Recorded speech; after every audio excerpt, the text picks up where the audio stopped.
Bismillahirrahmanirrahim. Assalamualaikum warahmatullahi wabarakatuh. Selamat pagi adik-adik. Oke, apa kabar hari ini? Alhamdulillah. Sebelum kita melanjutkan materi pembelajaran pada hari ini, izinkan saya memperkenalkan diri. Perkenalkan, nama saya Nur Fadila. Saya kuliah di Institut Agama Islam Negeri Kendari, mengambil jurusan Pendidikan Agama Islam. Oke, sebelum kita melanjutkan materi, pertama-tama marilah kita berdoa menurut agama dan keyakinan kita masing-masing. Doa dimulai. Oke, saya akan mengabsen siapa-siapa saja yang datang pada hari ini. Yang pertama, Anggi Apni Pratista, Elvinanda Rosa, Mirnawati, Yulianti. Oke, jadi hari ini hadir semua ya. Oke, materi yang akan kita bahas pada hari ini yaitu hidup jadi tenang dengan menghindari pergaulan bebas dan perbuatan keji. Di sini ada 5 poin. Yang pertama itu pengertian pergaulan bebas. Yang kedua, hal-hal yang mengantarkan kita kepada perbuatan zina. Yang keempat, perilaku yang menghindari kita kepada pergaulan bebas dan perbuatan keji. Yang keempat, penyebab pergaulan bebas. Dan yang terakhir itu dampak pergaulan bebas. Oke, yang pertama yaitu pengertian pergaulan bebas. Sebelum saya menjelaskan, saya ingin bertanya kepada adik-adik. Di sini ada yang tahu apa sih itu pergaulan bebas? Oke, kalau tidak ada yang tahu, saya jelaskan ya. Pergaulan bebas adalah suatu bentuk perilaku menyimpang yang melewati batas dari kewajiban, tuntutan, aturan, syarat, dan perasaan malu. Atau pergaulan bebas dapat diartikan sebagai perilaku menyimpang yang melanggar norma agama maupun norma kesusilaan.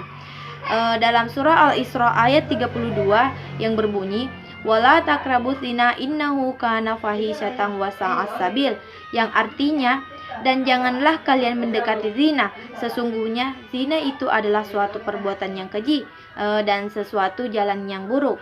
Oke. Yang kedua yaitu hal-hal yang mengantarkan kita kepada perbuatan zina. Di sini ada 4, yang dimana itu memandang wanita yang tidak halal baginya. Yang kedua, menyentuh wanita yang bukan mahramnya. Yang ketiga, berduaan di tempat yang sepi. Yang keempat itu berpacaran. Oke, yang poin ketiga, perilaku yang menghantarkan kita kepada pergaulan bebas dan perbuatan keji. Yang dimana di sini terbagi menjadi 5 poin. Yang pertama itu memandang aurat wanita termasuk wajahnya. Yang kedua, memandang adalah pintu utama dari hati. Jika yang memandang adalah sesuatu yang buruk, maka hati pun akan menjadi buruk.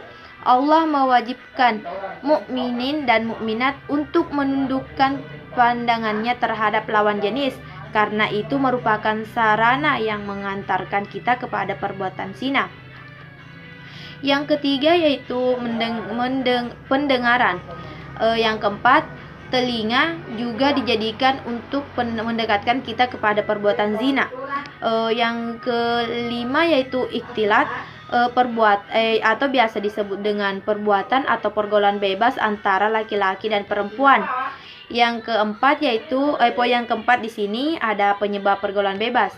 Di sini ada 3 penyebab pergaulan bebas. Yang pertama yaitu faktor dari orang tua, faktor agama dan iman, faktor perubahan zaman. Oke.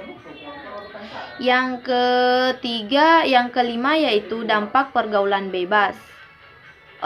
Kita kembali pada faktor pergaulan bebas, yang dimana itu faktor orang tua. Di sini faktor orang tua perlu menyadari bahwa zaman telah berubah, sistem komunikasi, pengaruh media massa, kebebasan pergaulan dan modernisasi di berbagai bidang dengan cepat mempengaruhi anak-anak kita.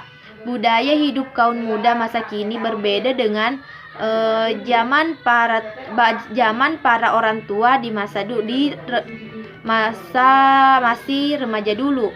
Yang kedua yaitu faktor agama dan iman, di mana agama dan iman di sini merupakan landasan seseorang individu.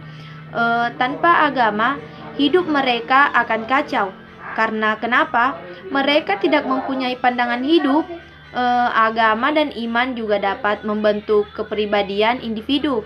Dengan agama, individu dapat membedakan mana yang baik dan mana yang tidak baik.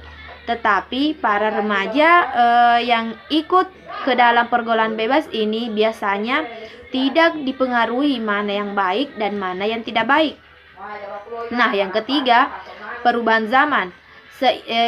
Seiring berjalannya waktu dengan perkembangan zaman, kebudayaan pun ikut berkembang atau lebih sering dikenal dengan globalisasi, yang dimana remaja biasanya lebih tertarik untuk meniru kebudayaan barat yang berbeda dengan kebudayaan kita, sehingga memicu mereka untuk bergaul seperti orang barat yang lebih bebas.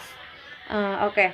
Yang poin kelima yaitu dampak pergaulan bebas, di mana dampak pergaulan bebas di sini terbagi menjadi 5. Yang pertama itu hamil di luar nikah. Yang kedua terserangnya penyakit HIV atau AIDS. Yang ketiga yaitu ketergantungan obat. Yang keempat aborsi, dan yang terakhir itu tawuran remaja. Oke. Mungkin itu saja materi yang dapat saya sampaikan pada hari ini. Lebih dan kurangnya mohon dimaafkan. Terima kasih kepada adik-adik.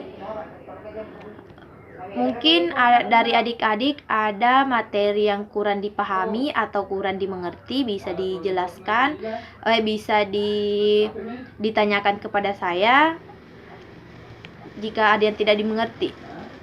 Oke, kalau adik-adik paham, kakak akan memberikan tugas kepada adik-adik, yang dimana tugasnya di sini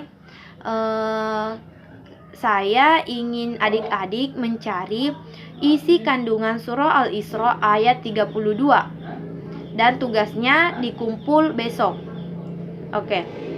Mungkin itu saja materi yang dapat saya sampaikan pada hari ini kepada adik-adik. Kakak ucapkan banyak terima kasih atas waktu yang sudah diberikan kepada saya. Oke, jadi pada hari ini saya akan menyimpulkan materi yang kita bahas pada hari ini, yang dimana kesimpulannya yaitu sekarang menjadi sangat jelas bahwa Islam melarang keras hubungan seksual atau hubungan biologis di luar pernikahan, apapun alasannya, karena perbuatan ini sangat bertentangan dengan fitnah manusia yang mengingkari tujuan pembentukan rumah tangga yang sakinah, mawaddah, dan warohmah. Islam menghendaki agar hubungan seksual tidak saja sekedar memenuhi kebutuhan biologis, tetapi Islam menghendaki adanya pertemuan dua jiwa dan dua hati di dalam naungan rumah tangga, tenang, bahagia, saling setia, dan penuh kasih sayang. Oke, mungkin itu saja yang dapat saya sampaikan. Saya tutup dengan ucapan wabillahi taufik wal hidayah. Wassalamualaikum warahmatullahi wabarakatuh.